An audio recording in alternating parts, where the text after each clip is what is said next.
Hello friends, कैसे हैं आप सभी लोग। हमारे चैनल हिंदी ज्ञान धारा पर आप सभी लोगों का बहुत बहुत स्वागत है।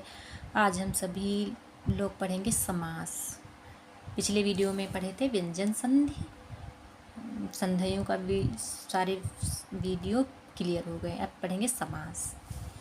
समास समास का संक्षिप्त समास समास संक्षेपीकरण, संक्षिप्त करना, कम करना। जैसे दो या दो से अधिक सार्थक समूह मतलब समास कहलाता है। दो या दो से अधिक सार्थक शब्द में से बने नए शब्द समास कहलाता है। समास के 6 भेद होते हैं और दो दो भी मतलब हो सकते हैं, 4 भी हो सकते हैं और 5 भी हो सकते हैं। 2 भी हो सकते हैं, मतलब शब्दों में से बने शब्द, जो शब्दों में शब्द बनते हैं वो 2 भी शब्द बन सकते हैं, 4 भी बन सकते हैं। और समास के भेद कितने होते हैं? समास के 6 भेद होते हैं।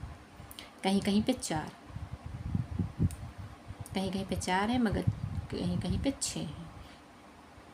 प्राचीन काल में द्विगु समास और कर्मधारय समास को तत्पुरुष समास में कर दिया गया है, तो 4 समास हो गए। जैसे अव्ययीभाव समास, तत्पुरुष समास, कर्मधारय समास, द्विगु समास, द्वंद्व समास और बहुब्रीहि समास। अब ये 6 समास हैं। पढ़ते हैं अव्ययीभाव समास। अव्ययीभाव समास मतलब कि पूर्व पद प्रधान होता है। यथा, आ, भर, अनु, नी, न, ये सब अव्ययीभाव समास के शब्द मतलब है। जहाँ पे यथा जाए, आ जा हो, भर हो, अनु हो, निर हो, वहाँ पे अव्ययीभाव समास होता है। इसमें पूर्व पद प्रधान होता है। जैसे प्रतिदिन, प्रतिदिन, आ जन्मा, यथा संभव, भरपेट, यथाशीघ्र, यथाधर्म, अनुचर, अनुगमन, ये सब क्या है? अव्ययीभाव समास है। उदाहरण के लिए और भी अगले वीडियो में जब करेंगे तो उदाहरण के लिए बहुत से उदाहरण दे देंगे उसमें।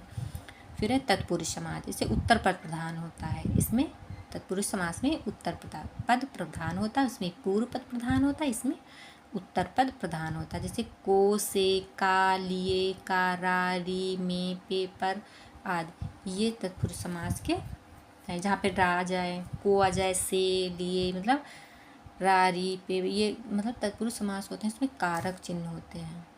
जैसे दो पद, जैसे दोनों पद किसी न किसी कारक चिन्ह से संबंधित होते हैं। जैसे चिड़ी मार, चिड़ी को मारने वाला, रोग से मुक्त, गौशाला, गाय के गौशाला, गौ गाय के लिए शाला, आप बीती, आप पर बीती, रस भरा, रस से भरा, गंगा जल, गंगा का जल, ये थोड़ा गौशाला वाला गाय के लिए मतलब ये पर नहीं होगा यहाँ पे।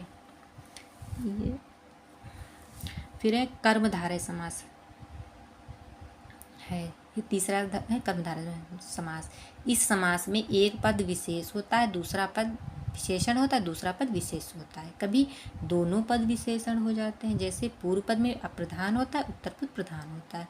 उदाहरण के लिए जैसे महादेव, नील कमल, महान है जो देव शंकर जी भगवान। नील कमल, नीला है कमल। पीताम्बर, पीला अंबर। नीलकंठ, नीला है कंठ। नील गाय, नीली है गाय, मतलब ये विशेष मतलब नीली गाय, इसकी विशेषता बताता है। परमानंद, परम है आनंद, ऐसे।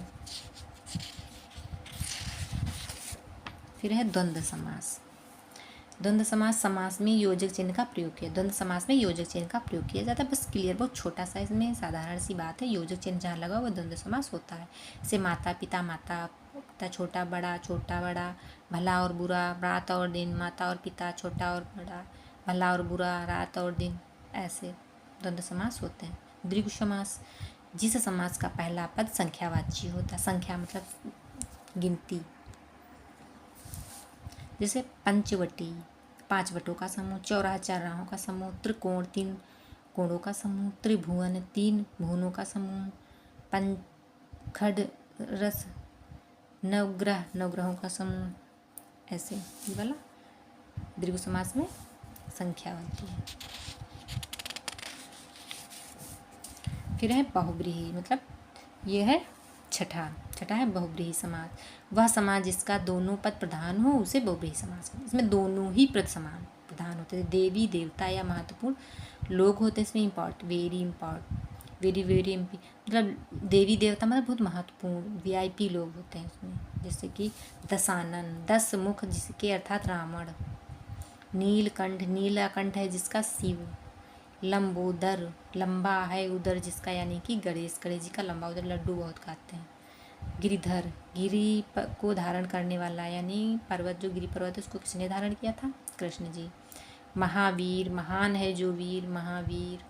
गजानन गज के समान, आनन मतलब मुख वाले, जैसे कि गणेश जी। तो ऐसे ही याद कर लेते हैं इनको। ये तो बहुत ही सरल है, बहुव्रीहि समास बहुत सरल है, इसको बहुत ही आसानी से याद हो जाएगा। इसमें यही होता है कि देवी देवता बहुत इम्पॉर्टेंट VIP लोग होते हैं, भगवान देवताओं का प्रयोग होता है इसमें। ऐसे ट्रिक से पढ़ने के लिए आप सभी लोग हमारे चैनल को सब्सक्राइब कर लीजिए, लाइक कीजिए, कमेंट कीजिए। Thank you. प्लीज़ सब्सक्राइब ज़रूर कर लीजिए। Thank you.